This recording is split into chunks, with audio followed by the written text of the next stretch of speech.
My name is Shondra Brown. I am a family nurse practitioner. I am not a DNP, full disclosure. Dr. McCammy is trying to get me to work on that, but we'll see. You only go back to school once, isn't that what they said? Yeah, I've been back to school 4 times, so I don't know.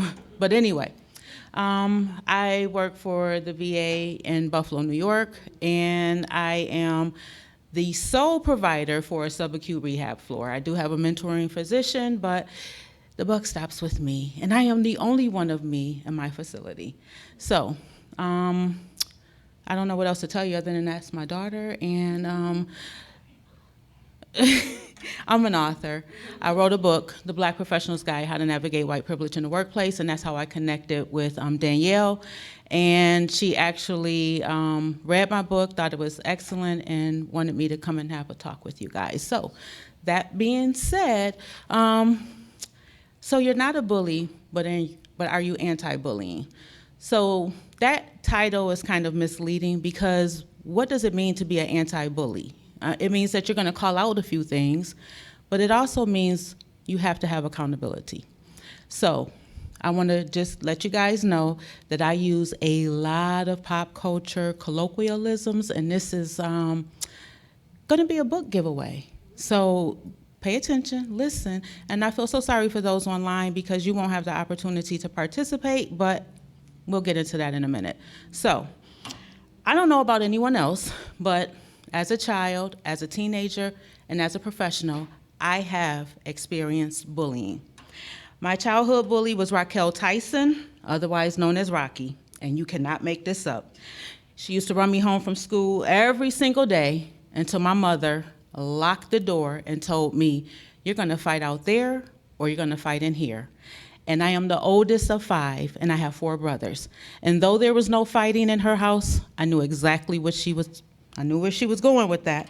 So some of you might say it was toxic, but I feel we have to learn the difference between providing life skills through tough lessons versus being left to fend for yourself and figure it out.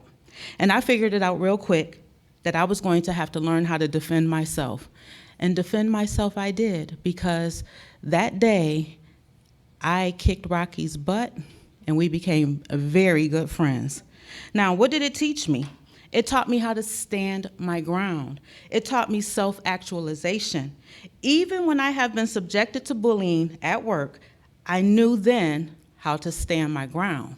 What I didn't know was the tools that I needed to actually stand my ground. So me standing my ground looked like confrontations. It looked like me turning up in the workplace. It looked like me being very emotionally immature. So at this stage of the game, however, one of the biggest ways to stand your ground is to have accountability. And I have full accountability for the actions that I had back then as opposed to what I have learned over the years. And I've learned a lot.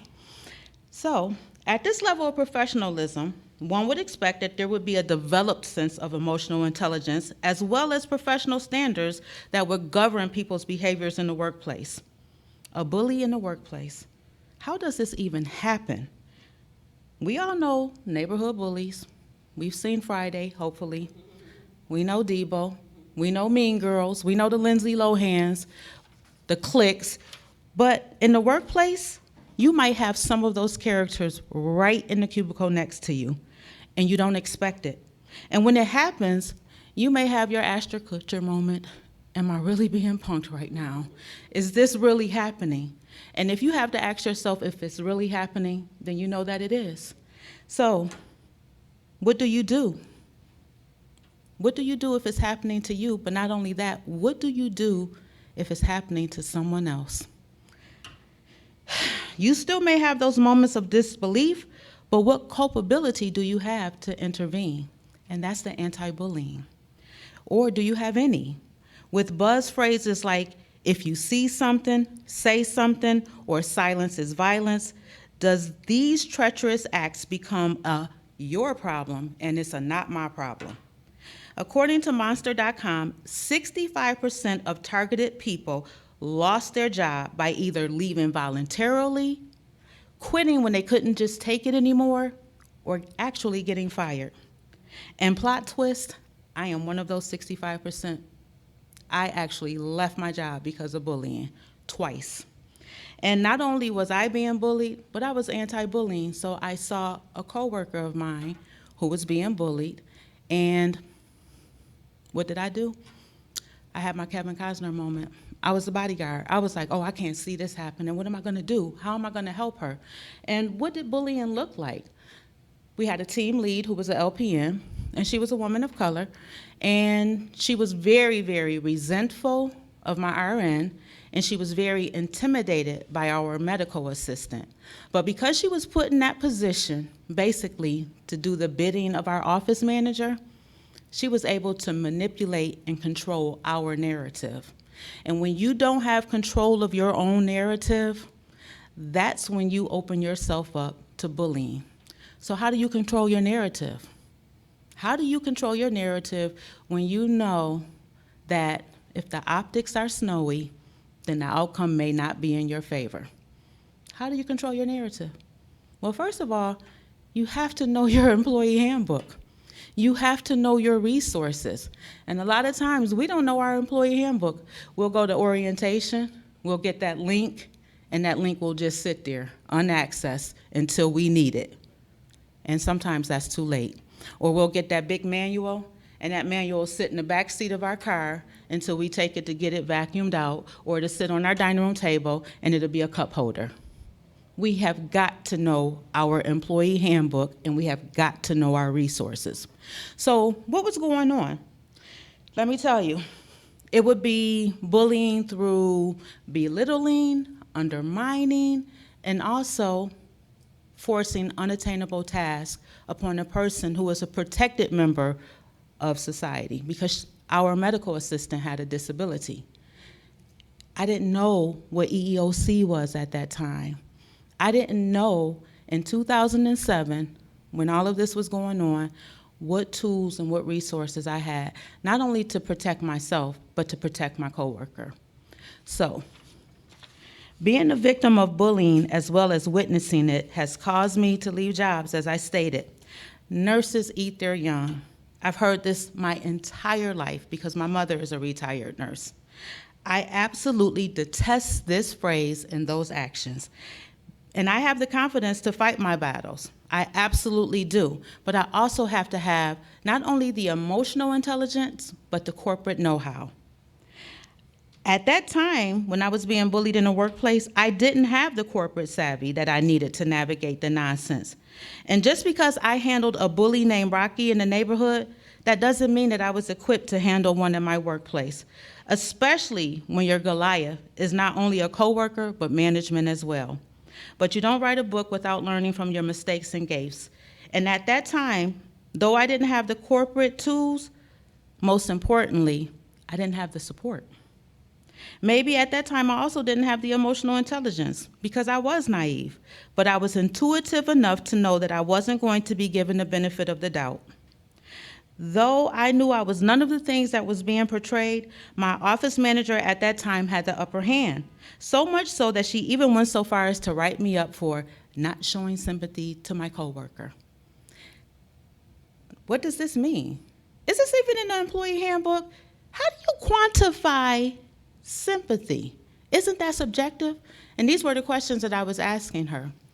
So, because I didn't know the chain of command, I went to the doctor that we were working for, and I said to him, I got written up for not showing sympathy. What does that mean? And then I found out what it meant. It meant that because I didn't know the chain of command and I stepped outside of the chain of command, HR further reprimanded me for not knowing the chain of command and breaking the chain of command. That's why I say it's so very important to know your employee handbook. So, this is what happened. I instantly received this write-up, but I also had to take a step back and have some accountability and some reflection. Why did I have this write-up?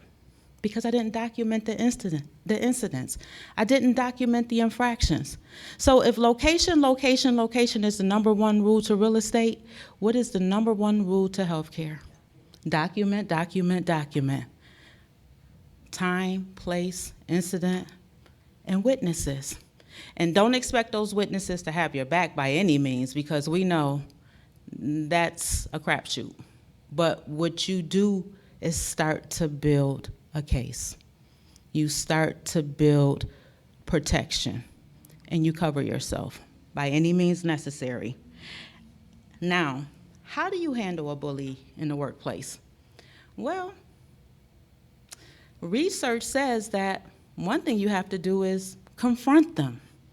You call out the behavior. And that's uncomfortable for some people, especially if they're timid. But what's even more uncomfortable is being the witness to this bullying and going home with a headache and an upset stomach. So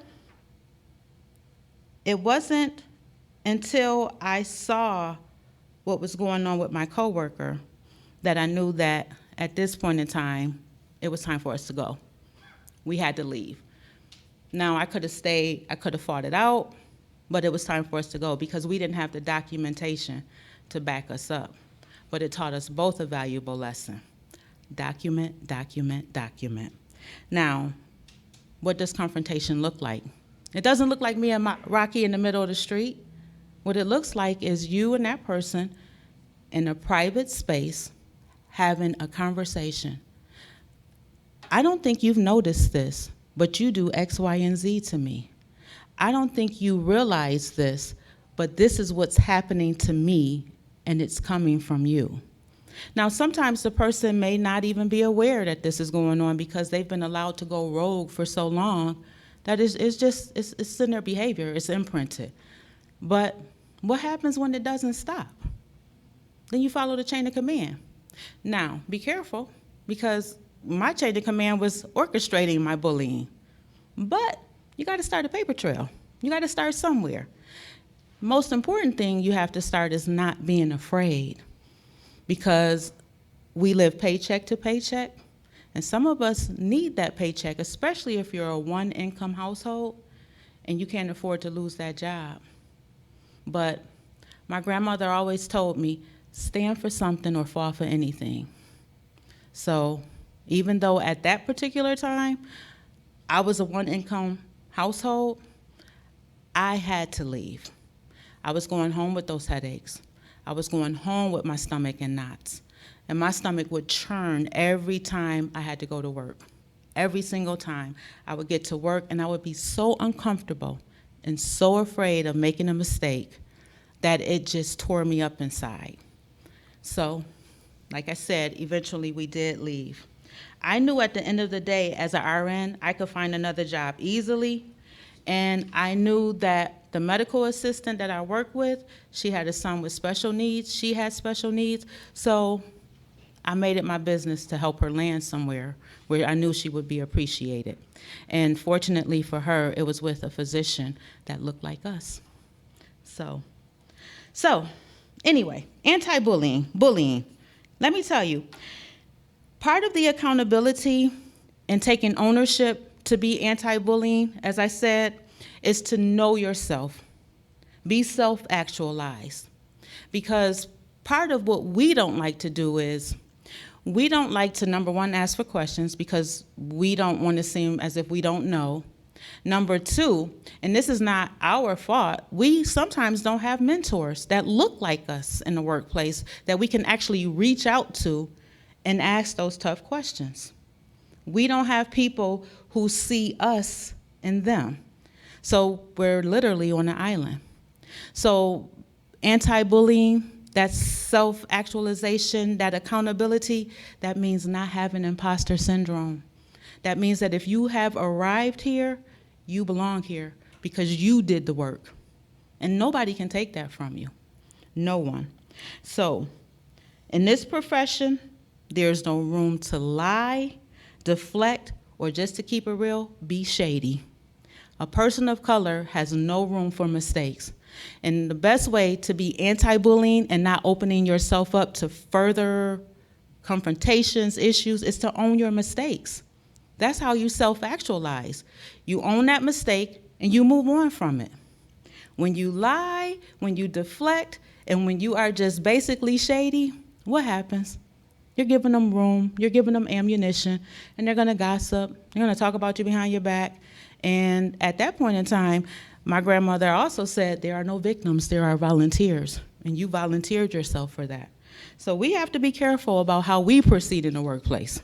And I'm going through this now where I have a colleague who doesn't look like me, but she constantly deflects. She constantly lies. And fortunately for me, my boss is a woman of color, and she understands, she knows us both. And I told her, I said, how is it that I can be reprimanded for not having interpersonal skills, but you're not reprimanding her for being a liar, for deflecting, for not knowing her job? And it's because of her skin color, she will always be given the benefit of the doubt. Whereas in my position, the trope is she doesn't have the emotional intelligence or the interpersonal skills. But I own my mistakes. I move on from them. So now that we're talking about bullying in the workplace, this is what bullying looks like. Gossiping, invading other people's privacy, acting aggressively towards another person, both physically and verbally, exclusion, undermining, giving unfair or unattainable tasks, withholding information or tasks that allows growth. That's just a fancy way for research to say you're being the gatekeeper. Criticizing and devaluing opinions. So if you're witnessing this, what do? Do you rush in? Do you wait to see how the person is going to proceed? Well, like I said, one of the most important things to do before getting involved is first talk to the target. Talk to the person involved in the situation. Why are you allowing this to happen? I'm witnessing this. What's going on? It might be some nuances and some levels that we don't understand. And before we want to jump in somebody else's fight, we need to understand what that fight is all about. What's going on here? Not only that, if we find out that this is truly an instance of bullying, now you've witnessed it. It's strength in numbers. Absolutely strength in numbers. That's why I said documentation, witnesses, dates and times, be your best friend. Now, you have to know your company handbook. I know I've said it, but I can't express it enough. There are always policies and procedures that need to be followed. I know that previously I have been guilty of not knowing my company's handbook, but I can tell you now, I know that VA handbook like the back of my hand. I know it frontwards and backwards, and when I see something, I'm like, okay, wait a minute. Because by the book will also save you your job. Absolutely save you your job. There's no room for interpretation until we can control the narrative, until we can control the optics and the outcome. I tell people that the employee handbook is written so vaguely that they can manipulate that language, twist it against you, and use it to their benefit. But if you know, you know, you know. So you always have to know it. Now, confronting the bully, I said, yeah, we can do that. But some people are just used to being jerks. Confronting them is not going to change anything, but following the chain of command, document, document, document. Now, we know that HR works for the company, but unfortunately, so does diversity, inclusion, and equity. If they do not serve their own agenda, they are solely there to protect the company from a lawsuit. So DI&E, it's just a cute way of saying, now we're going to take responsibility and cover our butt. But as we know, if the institute is just there because, then the actions are performative and they do no one any good. So tread lightly, but start your documentation because, like I said, there are protected characteristics such as being disabled. And people, when they hear DI&E, they automatically think black. They automatically think black. Not the case. It's DI&E is for the disabled, LGBTQIA, a woman, a minority. And that's what a lot of people don't realize. They're not just there for us. They're supposed to protect the workforce. So the paper trail has to start somewhere. And guess where that happens? It happens with us. If it isn't documented, please say it with me. It isn't done. Dates and times and who else may have witnessed, especially if the victim themselves is having a hard time verbalizing or reporting. That's when we have a culpability, because HR language is written that if you are witnessing this and you do not intervene, then you are an accomplice.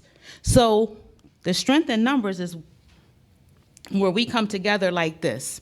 So tread lightly, but make sure you tread and document. Now, that we've talked about that, so you're witnessing this, you're timid, how do you step up? How do you not fear retaliation or your job being on the line? You don't. You're gonna be afraid. You're gonna be nervous. You're gonna be scared. But I promise you, if you don't say anything, you're gonna be a part of the problem, because they're gonna manipulate it and make you a part of the problem.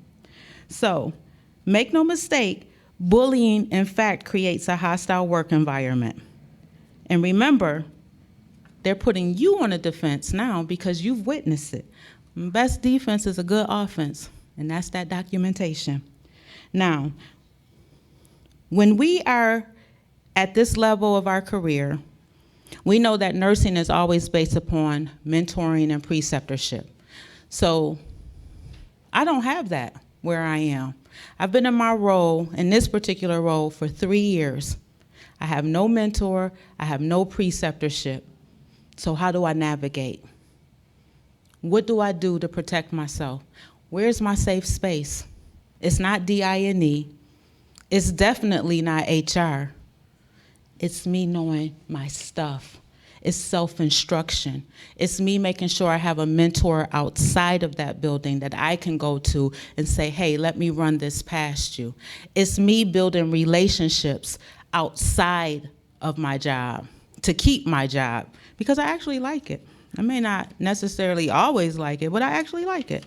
So, because I have 5 minutes left, I want to just say this, because this happens to us a lot, especially at this level: belittling.